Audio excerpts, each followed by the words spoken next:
Hey guys, going to the second round of a Shadows over Innistrad pre-release draft. We won round one, and we're going to try to win this one too. This is a pretty solid start. 2-drop, 3-drop is good, and I think I keep it. We'd have a sorcery and an instant that can go into our graveyard, and the Angelic Purge can throw the other thing in our graveyard, a land, which will be the hardest thing to get in our graveyard with this hand.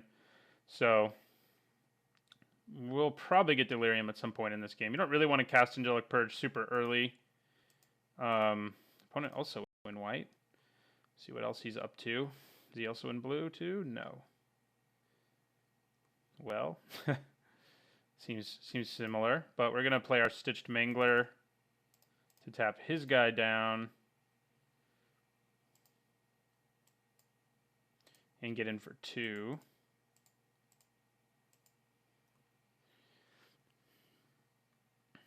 I love Stitched Mangler. I'm kind of sad I only got one, but that's what happens with the best commons. You can't get a huge number of them or anything. Okay. Fine with me. Ooh, yeah, that's gonna get him. I could destroy it with my Angelic Purge. It might even be worth doing. If he's really trying to get Delirium, this can really help him get there. But now I have a Drown Yard Explorers. He can destroy a creature. Oh, God, I think I am going to Angelic Purge. I'm going to swing for 2 first. I just think it seems really worthwhile to keep him from being able to destroy a creature and from hitting Delirium. You know what I mean? We still have another removal spell in our hand, too. Although, what am I worried about if he kills one of my creatures? Yeah, I guess I'll hang on to the Purge for a creature. It's hard, you know, in just having entered this format, it's hard to know whether it's worth it. He can, in fact, destroy one of my creatures now, but if he kills either of them, I'm not too upset. I can also sacrifice a clue to my Purge now. Okay, Griff's Boon. That thing is pretty good. It's like the only aura in this format that I, like, seriously recommend playing. Okay. Would have been nice to, like, draw something else there. So we can use Angelic Purge now to get a 2-for-1. So I think we probably do. Do I sack a land or a clue, though? I think it's going to be a land. I have plenty of lands. My deck doesn't have the... I mean, I have all the lands I really need. And I want to sacrifice this clue first to see if I want to do anything else. Okay, now I think I definitely want to... Although I can use Puncturing Light when he blocks, can't I?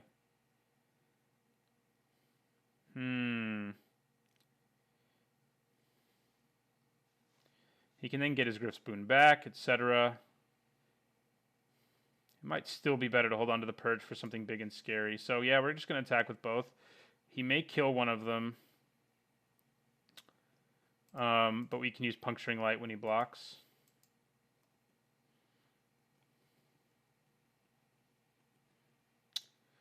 Well, that's interesting.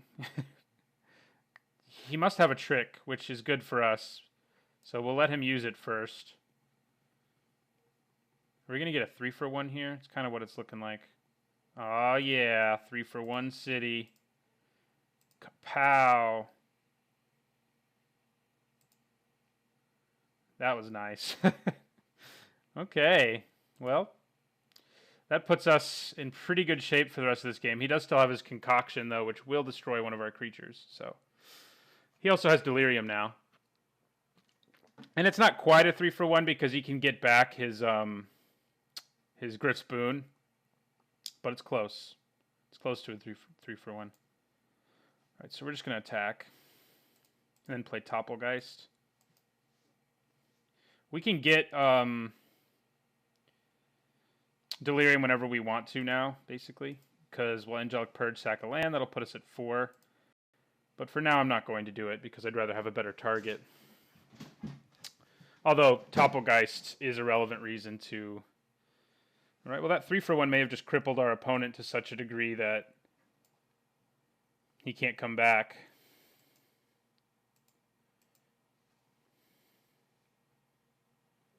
Removal. All right.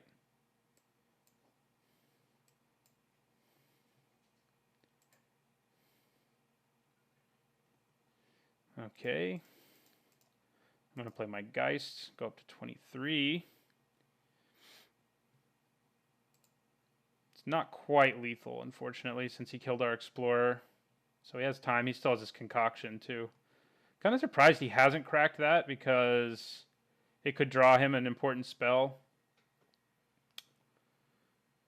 Yeah, now he's going for it. Probably to kill my Geist. Yeah. We've not seen our vessels at all. It's kind of weird. I'm going to be glad I kept my Purge, I think, whatever it is he's about to do.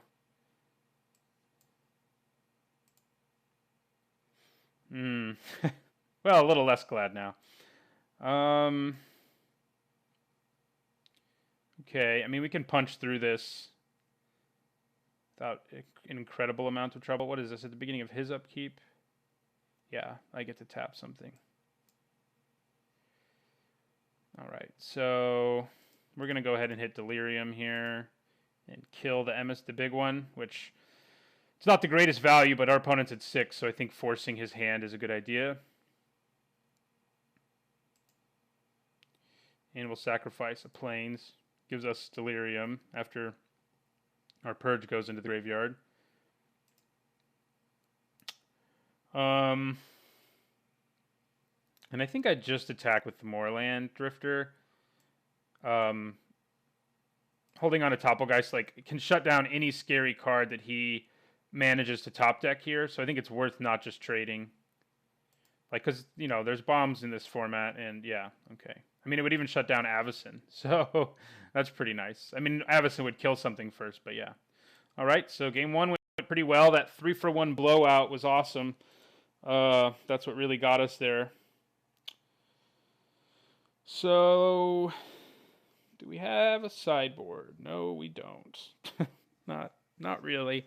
I mean, Silent Observer is a card worth thinking about. Like, our only card that's probably like a good sideboard card. To side in against, you know, X1s and to side in against 3/3 flyers. Like, if we were playing our deck, we'd want Silent Observers in to side our extra one in. But we didn't see anything that makes me think we need to do that. I mean, I guess Griff's Boon. Knowing he has Griff's Boon makes it becomes a lot worse if I have Silent Observer. So maybe it's worth it to take out my Ox for an Observer. Yeah, let's do it. I do like the Ox, but it seems like, you know, he has Griff's Boon. He also has Moorland Drifter. So the two cards we saw that did anything really in that game have flying. So yeah, I think that's what we do. We go to game 2.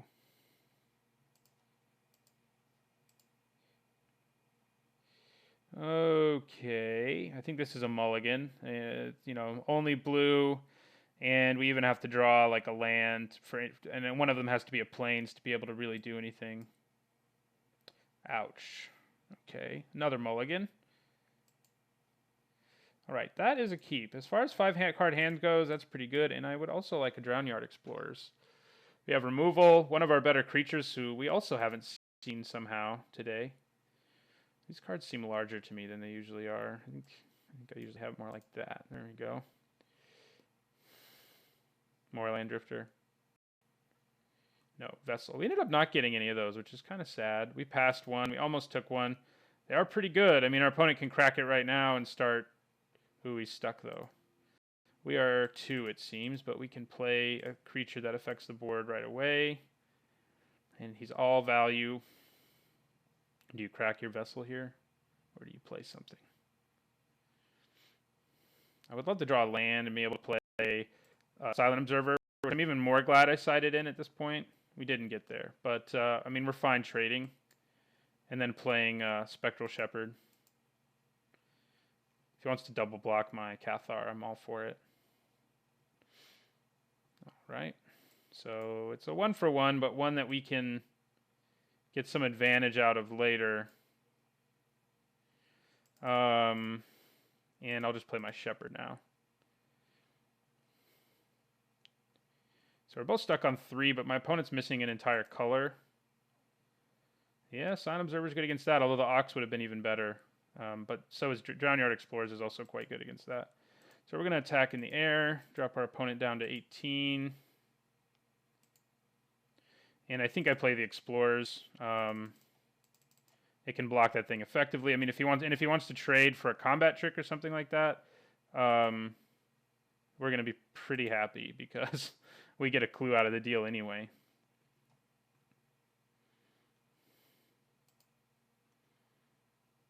Okay, so it may be the combat trick that lets him investigate, so we sort of end up both... Well, he ends up not losing anything, really, but he does have to use a card in his hand, and that's relevant. This can only be done at sorcery speed, am I right? Yeah.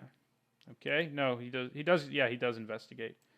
Kills our guy, so we end up not, accomplishing a whole lot there, but... Well, that Puncturing Light would have been nice there. So I think we swing for 2 and play our 1/5.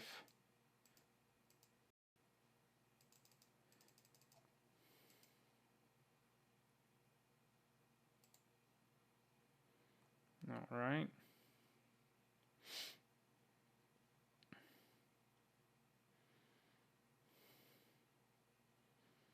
What do you have that costs 4? We have all of our removal in our hand, so I don't need to be too worried. Are the clue cards actually attached to specific things? Because both times we've gotten a clue from Drownyard Explorer, it looks the same. All right. Well, that's pretty bad, actually, because we can just bounce him if we want to later. And we probably will at some point when we have mana up, just bounce him. He'll lose the bound by... well, he can sacrifice a permanent and move it.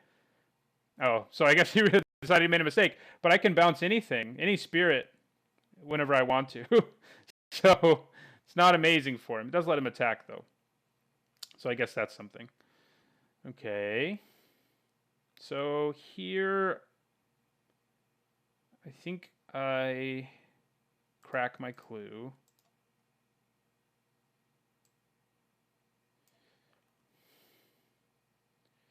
Okay. I think I attack for 2. And do I play my Vessel? Or leave mana up for both Puncturing Light and bouncing my Silent Observer? I think I do leave mana up. There is a risk that he can discard something at instant speed and get, Delirium, which would then make Puncturing Light not kill it. But I think that's still what we do.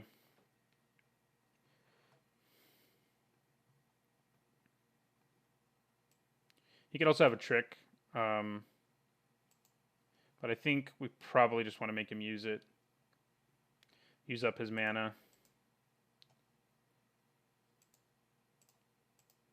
So we'll give it a try.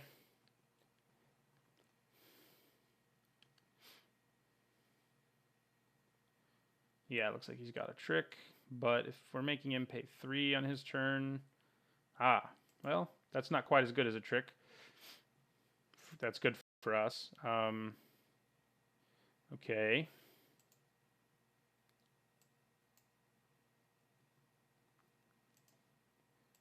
So I think I just play my Niblis now.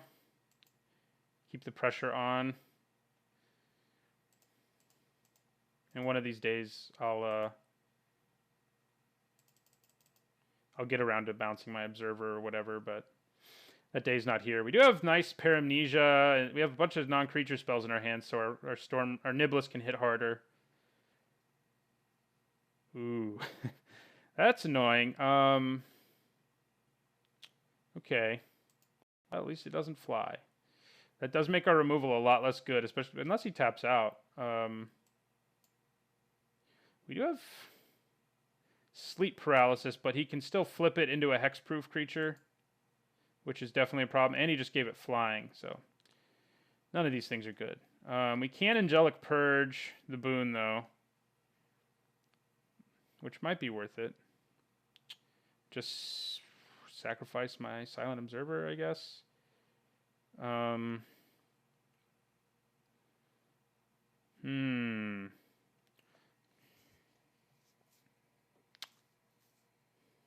Our lack of mana is a little bit annoying.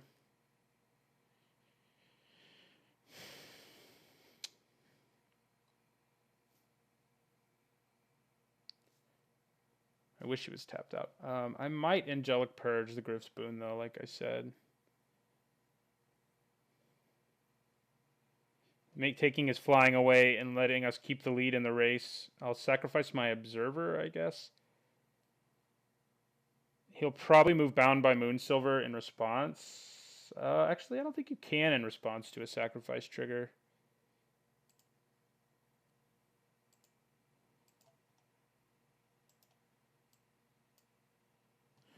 Exiling this means it can never come back, and our opponent's creature can't block ours, so...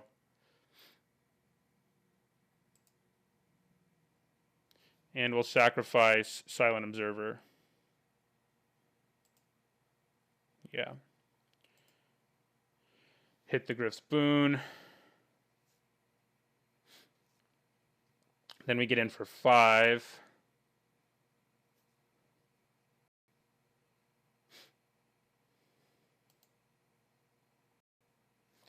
It's not the best use of Angelic Purge, but sometimes you gotta do what you gotta do, you know?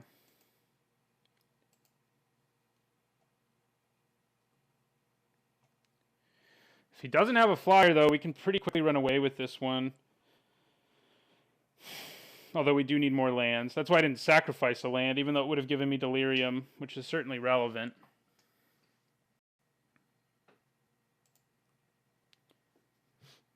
All right. Lost our guy. You swing. Could have done that at instant speed if he wanted to flip his guy, but I guess it's not really worth it to flip his guy. Hey, Silent Observer's pretty good right here.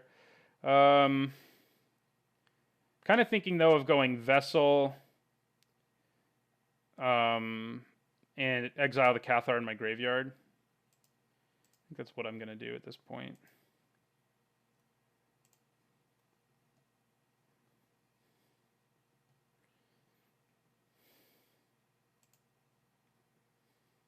Get in for 3. I can't use my removal on that thing because he's basically got hexproof as long as my opponent has a card and mana.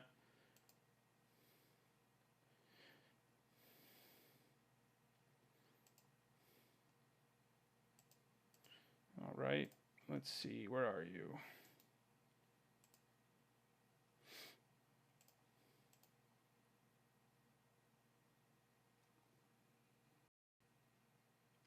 All right, he's madnessing his guy out.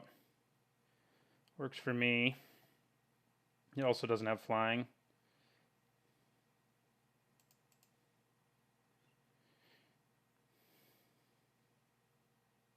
Can also have sleep paralysis placed on it, thank God. Unlike this problem creature.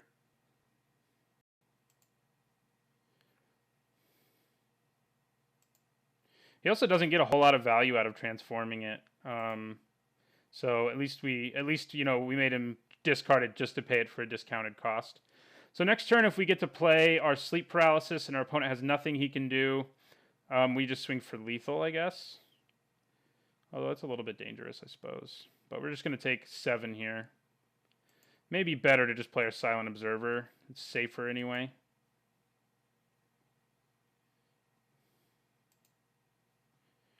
You're going to transform him, I'm sure. Like Tenacity right now would be pretty awesome. Is he going to tap out? Ooh, he does have Tenacity. And that almost kills us and puts him well out of our range. But we can put Sleep Paralysis on this now. And we also have Silver Strike, but we have to play the Sleep Paralysis now while we can, I think, to tap him down. It doesn't come off of him just because he transforms, because it's already connected. It's already attached to him.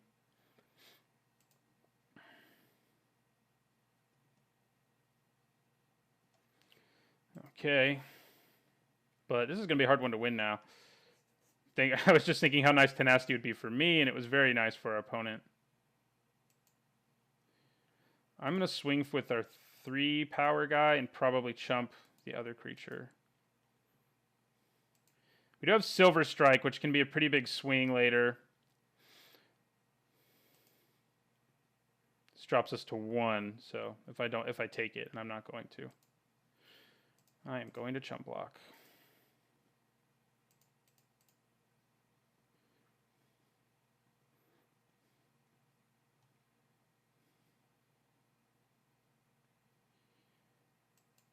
Dang. It's kind of a problem.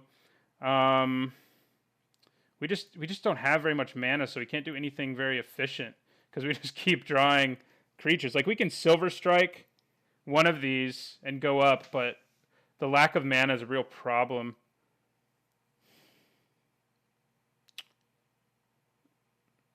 And ugh. I mean, I'm going to be able to Silver Strike this, block that with my Niblis, and drop to. I'll gain 3, so we're not dead or anything. But this inability to draw mana is bad, and it's better to play Silver Strike right now than it is to play our Silent Observer, I think, because our Observer can block one of them, but it can't kill it. Silver Strike lets me potentially get sort of a 2 for. Well, it's not a 2 for 1 because I just kill that spirit, which is part of the emissary basically. So.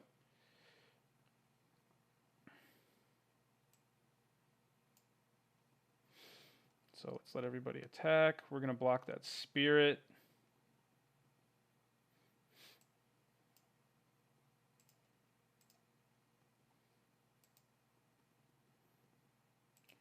And then we're going to use Silver Strike on this. If our opponent lets us, which will let us kill this spirit, kill the vampire, take us up to 7, and then back down to 5. All right, well, that worked out for us, but our opponent still has 3 cards in his hand and tons of mana. So we may have only delayed the inevitable. All right, that's not the scariest thing. Hey, a land. Now I think we do play our Observer. We can also crack our Vessel. I guess we'll do that first. We're going to target ourselves. All lands. So, I mean, I guess that makes sense. That's like all we have left in our deck. We can't swing really here. I'm just going to play my Silent Observer and in my turn.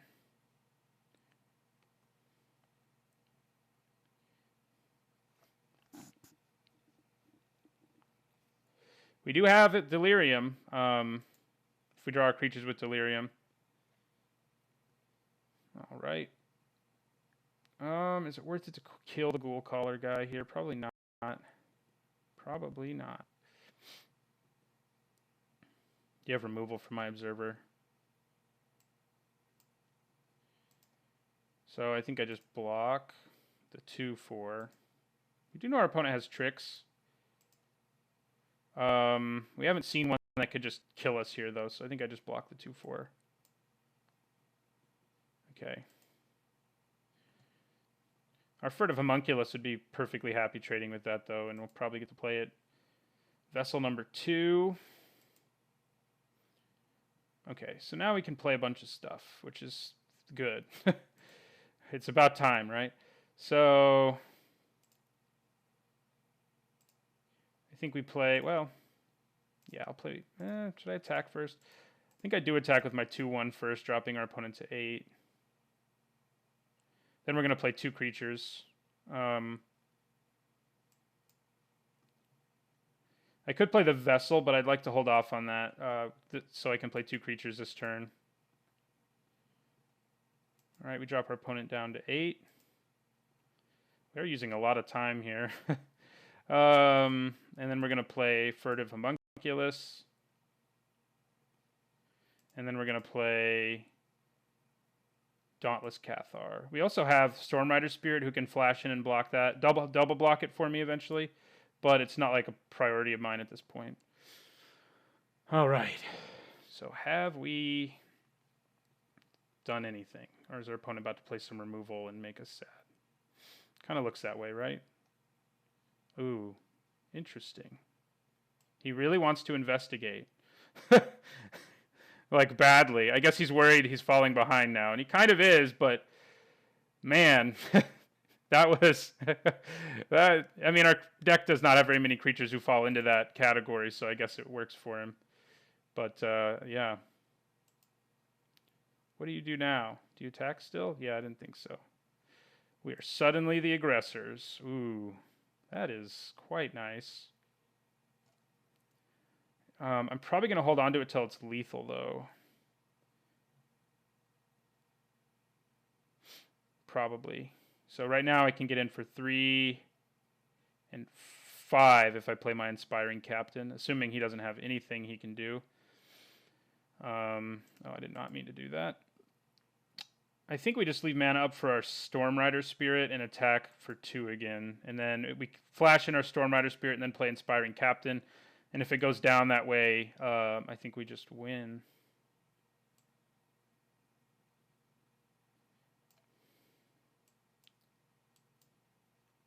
We are probably going to have to chump that. Oh, that was stupid. Wow, what was I smoking? That had been attacking, and it didn't this time, so I'm not sure. That was bad. That may set us up for some bad beats here, since I made that egregious error. We'd been able to attack with it because he was attacking, but now, yeah, that was... Ugh. Okay, well, we had a chance. His large flyer, we can still flash in our Stormrider Spirit to kill it, and then just trade here, and I think that's okay, but we'll see what our opponent does. Okay. So we're definitely flashing in our Spirit.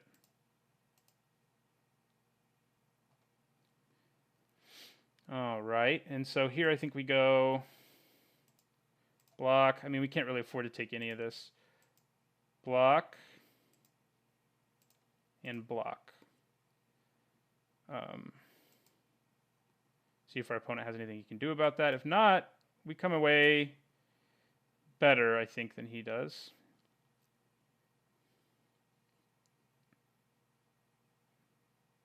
All right, made a zombie. No big surprise there. Ooh, Topplegeist is exactly what we needed. Pretty happy with that. Do we attack with our 3/3 flyer? Seems a little risky, given the fact that I'm at 3 life. Although I can play Topplegeist and Inspiring Captain, which would give me another blocker on the ground. And I'm going to be tapping something down on his upkeep, unless he kills my Topplegeist. So it would let me get in for 4, but Topplegeist would also just be like Inspiring Captain next turn. Oh wait, I can tap his zombie now, right? Yes, I can. Whether it's... I mean, I'm going to, but whether or not that's what I want to be doing... I mean, we don't even have lethal. So, it's not really... It's not amazing. We do have lethal if we play Inspiring Captain and everything goes our way, though. So I think we just do that. And then we still have 2 blockers, one who flies, and the flying one can tap down his 2-power creature. So let's see if this works out for us. Okay, he conceded, so it did.